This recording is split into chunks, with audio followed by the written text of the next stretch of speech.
Reflecting back on my Life Labs journey, I reminisce and chuckle at my first thoughts of how this would go. Our brains have two funky processes of thinking, System 1 and System 2. System 2 is deliberate, conscious, and rational. System 1 is automatic, unconscious, doesn't need that much energy, which my human nature thrives off of. So I thought, hey, more sleep for me. Definitely not doing Life Lab. As I started to learn more about the concepts in class from reading and experiencing my stress in real time, I knew I had to change my outlook. So I thought, hey, let's make this a rewarding concept with goals. Smart goals. I'm doing this for myself. The sedentary lifestyle is very harmful and can elongate stress and anxiety, two things I feel all the time.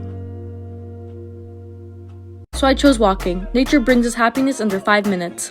Shout out Sapolsky. Oh, and it was the safest thing during a pandemic.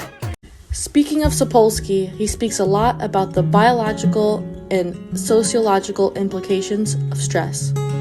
It's evolutionary. Our bodies mobilize all of this adrenaline, glucocorticoids, and boom, survival mode. But us college students put our bodies in that same mechanism all the time, which can have horrible after effects on our health. Diabetes, hypertension, impaired brain functioning, things we don't want.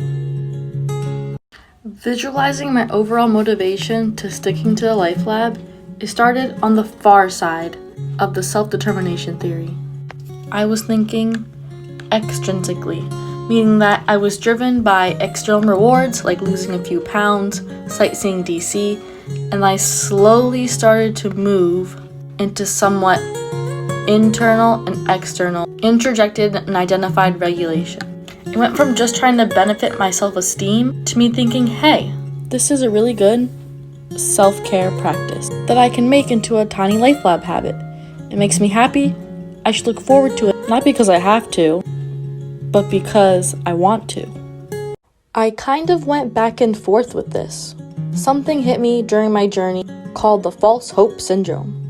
I would happily be enjoying my walks, using my self-care day wisely, keeping myself accountable, but then I started to get lazy.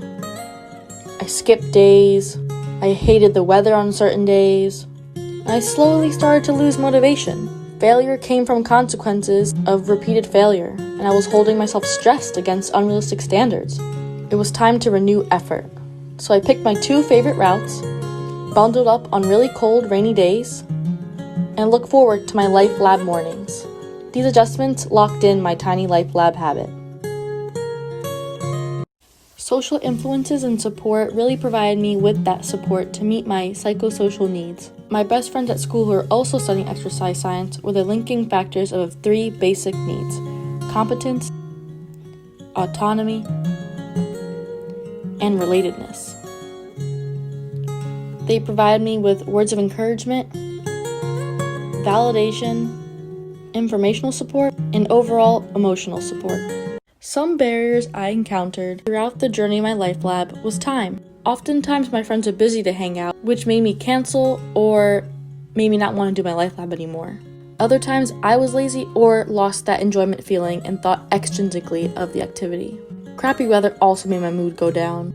Another barrier I had was outcome expectation. I made myself think if I did it, I'll lose weight. It was not a good way to expect and made me lose motivation and allowed for disapproval. Exercise is supposed to be fun. So here I am, moving up the trans-theoretical model. It's basically a visualization of my self-efficacy throughout my Life Lab journey.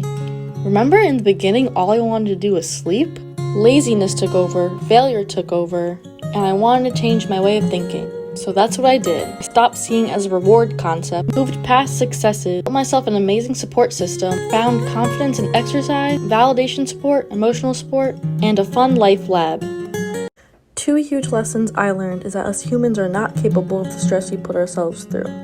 There's a reason why zebras don't get ulcers, but we do. Our bodies can adapt to the physical stress, but not the mental. I also learned that exercise is not a punishment, but rather a reward for the body. I hope to stick to this tiny Life Lab habit I created. I do believe some barriers I spoke about earlier will be harder to pass by now with the weather, but I have alternate routes to get my walk fix in. With nature and exercise, I feel more creative, happier, and healthier. Woohoo!